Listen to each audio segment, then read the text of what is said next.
Hello everyone, this is Sudhir and welcome to our YouTube channel. Today we discuss next topic Tibet issue. आज हम बात करेंगे Tibet issue के बारे में कि जो तिब्बत का जो मुद्दा था वो क्या था. कल हमने चाइना के बारे में डिस्कस है वो किया था. देखिए, the central Asian प्लेटू is called, जो सेंट्रल एशियन प्लेटू है उसी को तिब्बत कहा जाता है. उसी को क्या कहा जाता है? उसी को तिब्बत है वो कहा जाता है.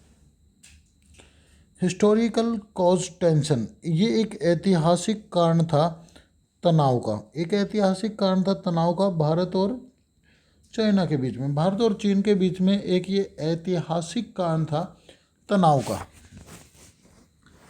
आगे बात करें हम इसी में, चाइना क्लेम करता था एडमिनिस्ट्रेटिव कंट्रोल ओवर तिब्बत. कि पहले चाइना क्लेम करता था कि हम केवल और केवल एडमिनिस्ट्रेटिव जो कंट्रोल हैं वो करते हैं किसको? तिब्बत को.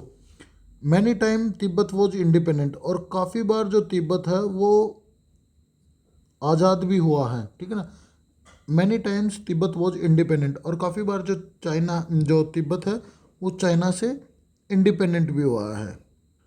इन 1950, 1950 में, in 1950 China take over control Tibet, पूरा का पूरा जो तिब्बत है उसके ऊपर कंट्रोल कर लिया. चाइना टेक ओवर, ठीक है ना, take over control of Tibet. 1950 में दोबारा से उसको जो कब्जे में है वो ले लिया. तिब्बतन पीपल्स, जो तिब्बत की जो जनसंख्या थी उसने अपोज किया, विरोध किया है दिस टेक ओवर. जो चाइना ने 1950 में जो टेक ओवर किया किसको? तिब्बत को.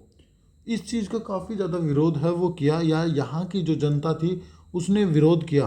ठीक है. अपोज्ड का मतलब होता है विरोध करना. ठीक है ना.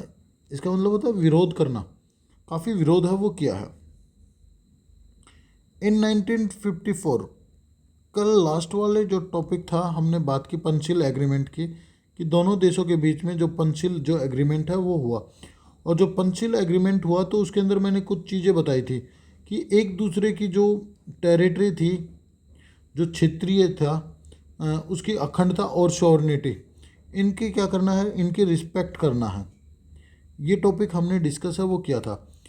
But India not supported China, और इंडिया ने सपोर्ट नहीं किया चाइना को इस मैटर में. किस मैटर में?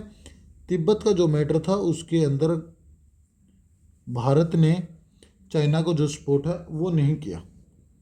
इन 1956, 1956 में चाइनीज़ लीडर चाउ उनलाई विजिट टू इंडिया, वो भारत के अंदर हैं, वो आए. चाउ उनलाई वही व्यक्ति हैं जो पंचिल एग्रीमेंट में थे. पंडित नेहरू, और जो हमने जो बात नहीं की थी, पंडित नेहरू और चाउ उनलाई, इन दोनों के बीच में जो पंचिल एग्रीमेंट है वो हुआ था बेटा. और सेम इसी टाइम पीरियड के ऊपर जो यहाँ के जो स्पिरिचुअल, तिब्बत के जो स्पिरिचुअल जो लीडर थे Dalai Lama also visit to India, और वो भी इंडिया के अंदर है वो आए थे 1956 में, 1956 में. अब देखिए आगे.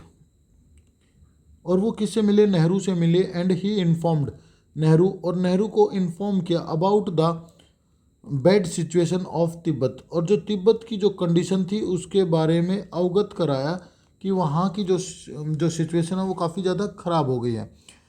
इन 1958, 1958 के अंतर्गत क्या हुआ? तिब्बत के अंदर एक शस्त्र विद्रोह हो गया भाई. ठीक है ना. आर्म्ड अपराइजिंग हो गए भाई. अपराइजिंग का मतलब होता है शस्त्र विद्रोह, कि लोगों ने जो हथियार हैं वो उठा लिए इन तिब्बत में. किसके अगेंस्ट? जो चाइना है, जो चाइना जो उसको जो ऑक्यूपाइड जो कर रखा था उसके अगेंस्ट जो ये जो वेपन्स हैं, जो हथियार हैं वो उठा लिए. किसने? तिब्बत के लोगों ने. Chinese force control the condition, और जो चाइनीज़ जो फोर्स थी उसने कंट्रोल कर लिया किसको? इस कंडीशन को. जो हथियार जो उठा रखा था, जो लोगों ने जो हथियार उठाए थे चाइनीज़ गवर्नमेंट के अगेंस्ट, तो जो फोर्स थी चाइना की उसने आसानी से इस मूवमेंट को कहूँ मैं, या फिर इस ये जो छोटा सा जो या मैं कहूँ कि ये छोटा सा जो ये जो सरकार के अगेंस्ट जो भी हो रखा था आंदोलन, इसको आसानी से जो वहाँ की जो सेना थी उसने दबा दिया।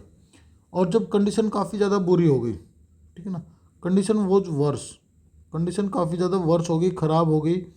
इन 1959 दलाई लामा कम इन इंडिया, वो कहाँ आ गए, इंडिया में आ गए भाई। वो कहाँ पे आ गए, इंडिया में आ गए। Chinese government strongly protested against this, और चाइना की जो गवर्नमेंट है उसने काफ़ी ज़्यादा तगड़ा विरोध है वो किया भारत की इस नीति का, कि भारत ने उसका जो शत्रु था, जो चाइना का जो दुश्मन था, उसको शरण दे रखी थी। इस चीज़ का काफ़ी ज़्यादा विरोध है वो किया। In last 50 year many Tibetan peoples, काफ़ी ज़्यादा जो तिब्बत के जो लोग हैं, कम इन इंडिया, वो भारत में आए, and other part of the world, और वर्ल्ड के अलग अलग भागों में वो क्या हो गए, चले गए, माइग्रेट है वो कर दिया उन्होंने, प्रवास है वो किया। जो तिब्बतन जो लोग हैं उनकी एक लार्ज सेटलमेंट, एक बड़ी जो बस्ती है वो पाई जाती है इन दिल्ली, दिल्ली के अंदर एक बड़ी जो बस्ती है वो दिल्ली के अंदर है वो पाई जाती है। Dharamshala in Himachal Pradesh, largest refugee settlement of Tibetan in India, और एक लार्जेस्ट जो रिफ्यूजी जो सेटलमेंट है वो आपकी कहाँ पे पाई जाती है, हिमाचल प्रदेश में पाई जाती है। और हिमाचल प्रदेश के धर्मशाला में, धर्मशाला में क्यों पाई जाती है, क्योंकि जो दलाई लामा है वो हिम जो दलाई लामा है वो धर्मशाला को अपना क्या मानते हैं, घर मानते हैं, इसलिए कि भाई इंडिया में मेरा कोई घर है तो वो धर्मशाला है। तो इसलिए यहाँ पे जो तिब्बतन जो लोग हैं वो काफ़ी बड़ी मात्रा में है वो होते हैं भाई, या पाए जाते हैं। इन 1950 and 60 decades many political leaders and party, जैसे सोशलिस्ट पार्टी हो गई, जनसंघ हो गया, सपोर्टेड द तिब्बत इंडिपेंडेंट, और ये किसको सपोर्ट कर रहे थे, ये जो तिब्बत की जो इंडिपेंडेंट है, जो तिब्बत को आज़ादी दिलाने के लिए ये, या तिब्बत को आज़ाद कराने में मतलब भारतीय सरकार को प्रोत्साहित कर रहे थे कि भाई जो इंडियन जो गवर्नमेंट है वो क्या करे, इसको आज़ाद कराए तिब्बत को। तो इस मैटर में तिब्बत के साथ खड़े थे हमारे देश के कुछ लीडर और कुछ पार्टियाँ। चाइना ने क्रिएट किया तिब्बत ऑटोनमियस रीजन, और चाइना ने क्या बना दिया, एक समानता तिब्बती क्षेत्र है वो बना दिया, या जो तिब्बत ऑटोनमियस रीजन है वो किया। और इसमें यह बताया गया कि जो तिब्बत है वो इंटीग्रल पार्ट ऑफ चाइना, और वो चाइना का एक तरीके से अभिन्न अंग है, यह इम्पोर्टेंट पार्ट है। बट तिब्बतन जो लोग थे उन्होंने इस चीज़ का अपोज किया, विरोध किया, चाइनीज़ क्लेम, ये जो चाइना जो क्लेम कर रही है कि जो तिब्बत है वो हमारा इंटीग्रल पार्ट है, इस चीज़ का जो क्लेम कर रही है चाइना, उस चीज़ का काफ़ी ज़्यादा विरोध है वो किया किसने, जो तिब्बतन लोग हैं। And that the Tibet is the part of Chinese territory, कि जो तिब्बत है वो चाइना टेरिटरी का एक भाग है। ये इस चीज़ का विरोध किया कि भाई हम चाइना टेरिटरी का भाग नहीं है हम, बल्कि हम तो क्या है, आज़ाद है। यहाँ पे they also oppose the policy, यहाँ पे क्या हुआ, यहाँ पे इन चाइना की एक नीति है उसका विरोध किया इन्होंने, ब्रिंगिंग इनटू द तिब्बत। ये क्या क्या था कि अपने साथ में जो जो चाइनीज जो लोग थे उनको सेटल कर रहे थे इन तिब्बत के अंदर बड़ी मात्रा में। जो यहाँ के जो लोग हैं, या जो चाइना की जो गवर्नमेंट है उसने क्या किया, जो चाइनीज़ जो पीपल हैं उनको तिब्बत के अंदर सेटल है वो करना स्टार्ट कर दिया ज़्यादा से ज़्यादा, ताकि यहाँ के जो लोग हैं, चाइना के जो लोग हैं वो तिब्बत में रहेंगे, तो जो मूवमेंट्स है उसको कंट्रोल करना भी काफ़ी ज़्यादा ईजी हो जाएगा। Tibetan dispute, China claim the autonomy is the guaranteed to the region, कि जो तिब्बत के जो लोग हैं और चाइना है इनके बीच में जो विवाद होता रहता था, कि चाइना तो क्लेम करता था कि हमने इस रीजन को हम ऑटोनमी दे रखी है, स्वायत्तता दे रखी है, फ्रीडम दे रखी है, इस गारंटेड पूरी तरीके से एक गारंटी के साथ टू द रीजन, इस रीजन को, बट ऐसा कुछ नहीं था। जो तिब्बत के जो लोग हैं वो सोचते थे कि चाइना चाहता है टू अंडरमाइंस समाप्त करना। ट्रेडिशनल रिलीजन की जो पाकिस्तान जो चाइना है वो चाहता है कि जो तिब्बत का जो प्राचीन जो धर्म है और जो कल्चर है उसको कैसे न कैसे करके समाप्त कर दिया जाए।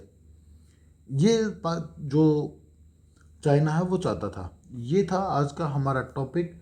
किसी को कोई डाउट है तो आप मेरे से पूछ सकते हैं, और कमेंट में कोई भी आपको कोई भी प्रॉब्लम लगे किसी भी टॉपिक को लेकर तो वो आप मेरे को कमेंट करके बता दीजिए। मैं आपको नेक्स्ट वीडियो में उन्हीं टॉपिक को भी क्लियर कराने की कोशिश है वो करूँगा। उम्मीद करता हूँ कि आपको समझ आया होगा। फिर भी कोई डाउट है तो आप मेरे से पूछ सकते हैं। जब तक के लिए thank you and thank you very much बेटा।